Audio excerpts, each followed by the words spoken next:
Hello friends, how are you doing? Welcome back to Verified Soul. So guys, I'm going to be doing some series of videos and today I'm introducing some new series, and this series I'm intending to be tackling the comments section in form of a video. That is answering the comments that you will be posting through a video, because by a video I can explain much rather than just typing the answer. So what I would kindly request of you is that you keep on commenting, and if you have any question, you can now comment on this comment section, and I'll be going through the comments, and I'll be doing these videos to answer these questions into details. And the frequency of these videos will depend upon your comments. If you have questions, please consider posting them on the comments, because I'll be doing these videos frequently, even daily. If your comments are so many, I'll be doing the video daily or even twice a day. So don't hesitate to post your question, and I'll be glad to try my best and answer all of the questions. So let's begin in this today's one. So as you can see, on the comment section, and on those comments that I haven't responded. And the first question in the comments is from Seruyange Daniel. Let's see. It says, what if I'm going to sponsor myself? What am I going to do, and how much do I need to have on my account so that I-134 to be approved? First of all, if you want to sponsor yourself, what we call self-sponsoring, you don't need the form I-134 at all.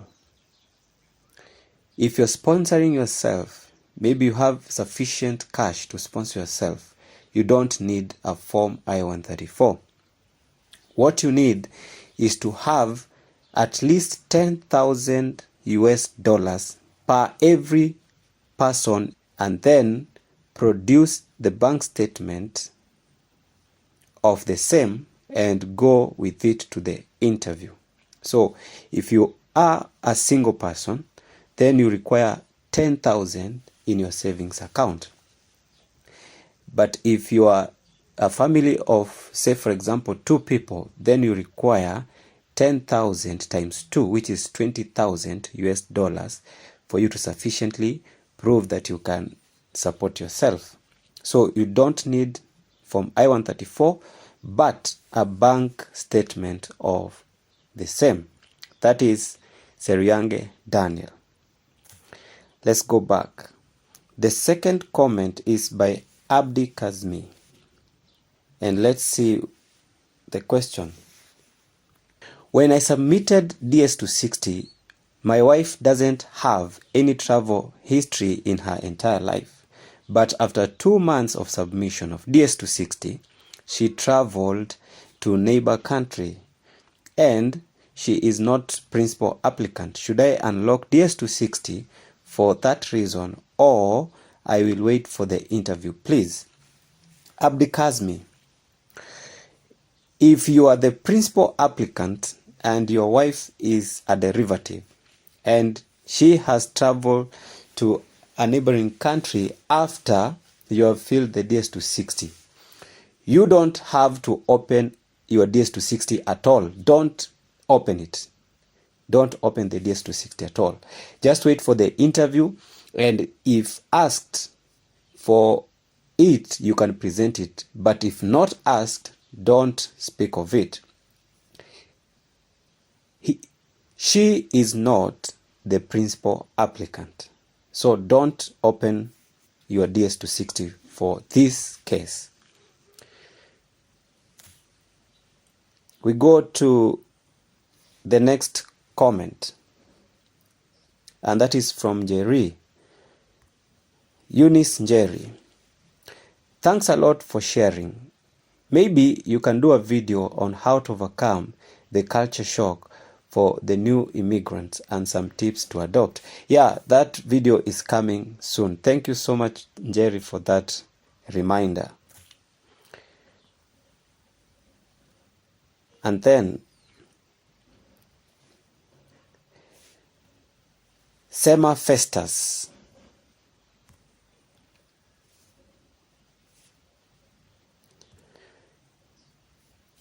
After being selected for DV lottery, can someone get married before filling the DS260 form? Sema Festus, yes. At any time in the process, you can go ahead and marry. Anytime during the process. So after submitting the DS260, you can marry. And after marrying, then you are supposed to reopen or request unlocking of your DS260 form and add your newly wedded or your newly married spouse. It is very okay. Then we have Rayuoi Lilian. Rayuoi Lilian. Sir, if I applied using 3 names and I have 4 names, will this affect should I win the DV lottery?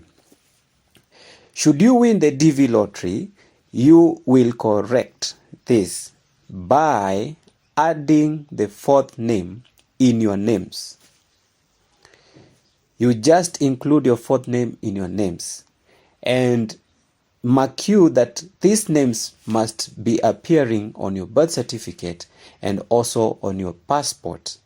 If the 4 names are not appearing on those documents, don't add the 4th name. But if your passport or the birth certificate has these 4 names, then when filling the DS260 form, include all of your names. This is not a problem. It will not affect you at all.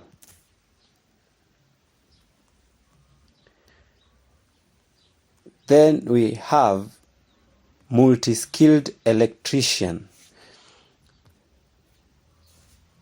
What advice do you have for someone who entered the DV Lottery 2024 program with only vocational school certificate and an electrician in Ghana?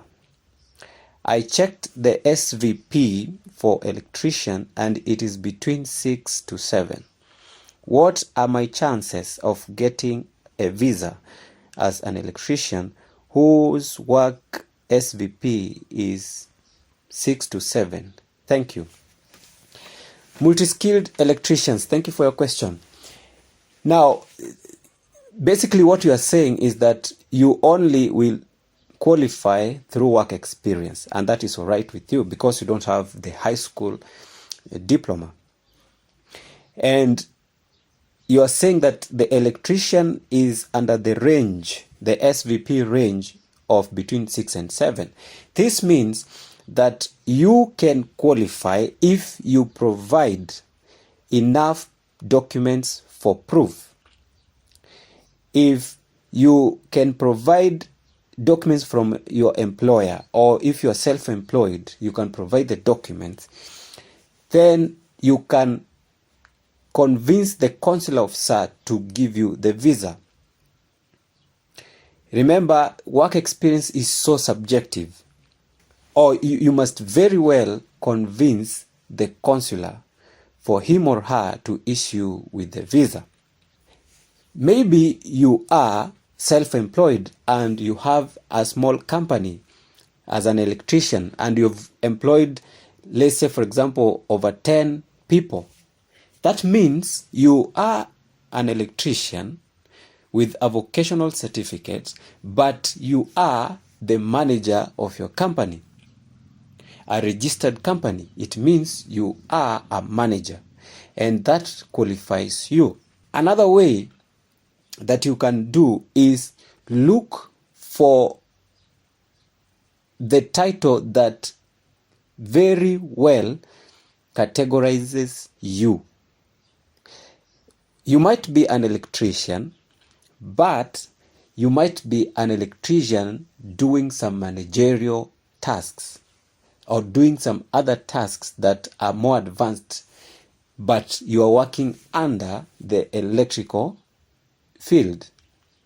So you can go to the onnet.org and look for another title under electrician that well suits your position and has the range of between 7 and 8. Those two possibilities. So you very well qualify. Make sure you prepare your documents well. File them properly. Good documents. And also pay slips to show proof of your work. And also recommendations. Whichever document that you can get that proves your qualification, it will guarantee you your visa. So make sure that you are well prepared in this case.